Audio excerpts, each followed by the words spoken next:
Welcome. I'm Kinetic Symphony. I hunt down and report on weird and true mysterious stories, from glitches to the paranormal. Would you like even more content? Here's my Patreon. Now onto the stories.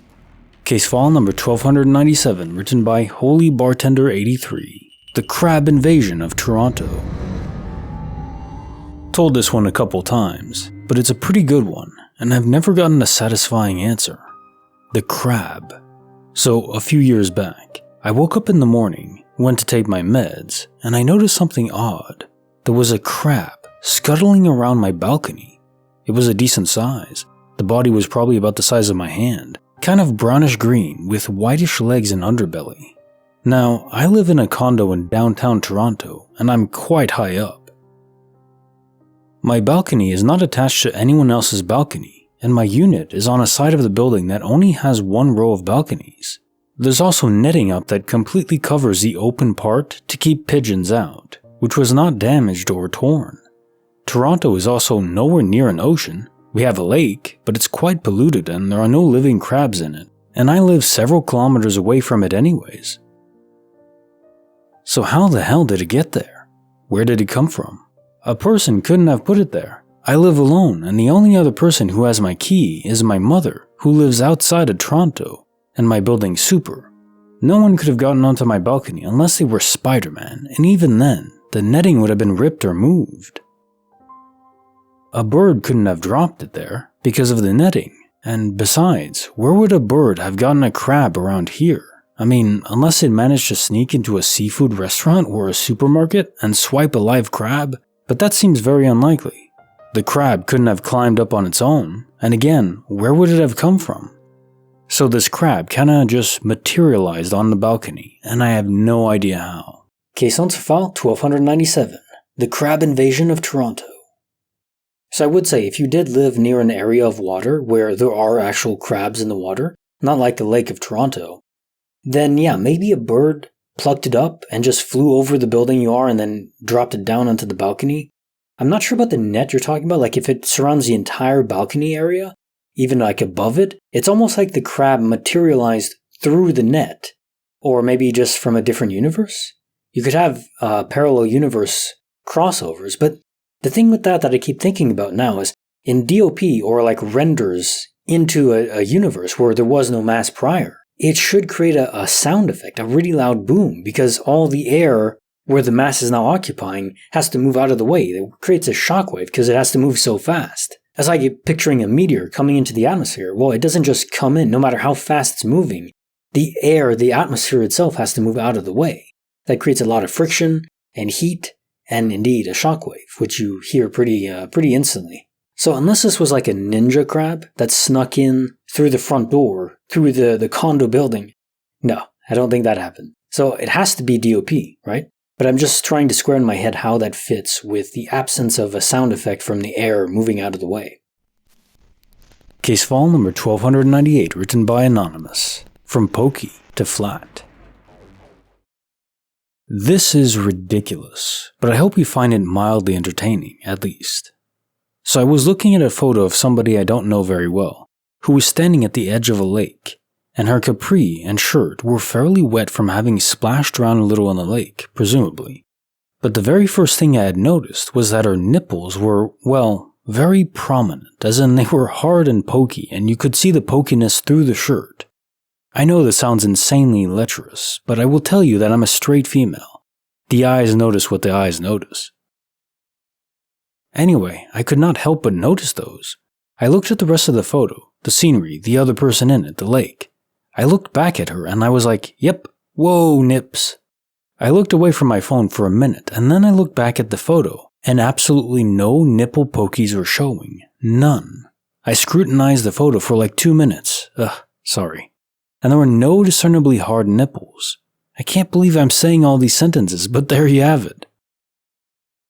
So her very prominent hard nipples, which I noticed literally first thing because it was so in your face, disappeared the second I looked away from my phone and then looked back. We now return to your regularly scheduled, non-creepy glitch posts. Case on file 1298, From Poky to Flat. So is this it? The funniest story I've ever read? Something about the way it's written, it's not just the fact that she's talking about nipples, which everyone has. It's not really that big a deal, but it's funny nevertheless. It is hard to miss if you're looking at a picture and they're, just there prominently. But yeah, it is definitely a glitch if you see them and then look away and look back and they're not there anymore. Did the information switch universes? Because this has to be another universal switcheroo, where either the author of this glitch switched universes themselves into one where the same picture was taken, but the girl in question didn't have pronounced mammalian glands. It could also be that the information was incorrectly transmitted between universes, and then it's reset back. I think that happens pretty often, especially with digital information, which could make a transition easily enough. Case file number 1299, written by Sweet Bakery 22. Doppelgänger, Double Trouble. This happened a few years ago, but we realized it while discussing it today. My dad showed me how he opened my door, and I immediately went, "That's not where my door handle is," and we told each other our story in detail. So this is what happened. My room's door had a curtain over it because I accidentally broke the door's glass over and over again since my childhood. So in order to have privacy, we have a green curtain over. While my dad was in front of the curtain, he saw a hand reaching for him through the curtain, so he thought it was me joking, and then he tried to hit the hand. When he tried to reach, the hand was moving backwards and Dad couldn't feel the hand at all. It was empty. The hand wasn't visible, only the movements of it. Me, I think I was 17 or 18 at the time, was in my bed reading. My dad randomly opened my door and asked, "That wasn't your hand, right? You're not baiting me." And I didn't know what he was talking about. I answered, "What hand? What are you talking about?" Then he told me a hand reached out for him under the curtain. I said, "No, it wasn't me. I was here reading my book." So from my perspective, I thought he had this experience outside of my room before entering it. While discussing it today, he told me he experienced it while he was in my room. This is his perspective. He says that he came to my room to do something and I was in my room too. I got up, opened the door, closed it, and went to the living room. A hand reached through the curtains for him, so he thought I was trolling and tried to hit it. Then he went to the living room because that's where he saw I went, and he saw me sitting there by myself. He asked me if the hand was mine, and I said no, it wasn't, aka my doppelganger. Then the doppelganger got up, went to my room again. Dad spent some time in the living room telling the story to my mom and so on. Then he came back and opened the door and asked me, "You're not baiting me, right? That really wasn't your hand?" He says that this is his second time asking it since I answered it the first one in the living room. I didn't answer the first one.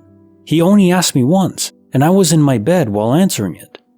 That's why all this time I thought the thing had happened outside my room, while my dad swears he chased me to the living room because he thought I was trolling him.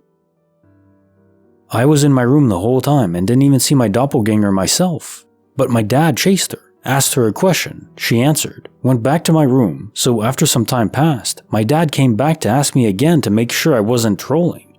I genuinely remember how I didn't understand his question. I was like, "Hand? What the hell hand? What are you talking about?"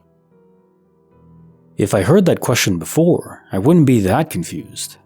A couple weeks before this, I saw my mom's doppelganger checking on me while I was sleeping. It was 7 a.m., so it was morning. I opened my eyes and saw her going back inside. I chased her to ask, "Mom, what happened?" Only to find my real mom was in a deep sleep. So this isn't something my dad created. There might be a shapeshifter in the house or something. Also, my mom is overweight, so she couldn't just jump right back into bed while I'm chasing her. She's too slow for that. Case notes file 1299. Doppelganger Double Trouble. Yeah, this is more than a doppelganger story, because your mom also was impersonated, or maybe shapeshifted into, by some entity. Or it could even be an entity that's playing on your mind, the mind of your dad and your own mind. The final option is once more a multiversal error, where you're seeing into a different universe. I don't think you're actually moving to it in this case. It's simply the fact that pocket of space-time where the membrane between the multiverse is very thin in your area, in your home. And so you're seeing yourself, and your dad was seeing yourself, you're seeing your mom twice, doubled over, because it's different universes. What triggers it? Maybe just like In that precise moment, the membrane is so thin and so close that you're just peering through it. I guess that could be the case, but it's weird. The trigger is unknown. It seems so random.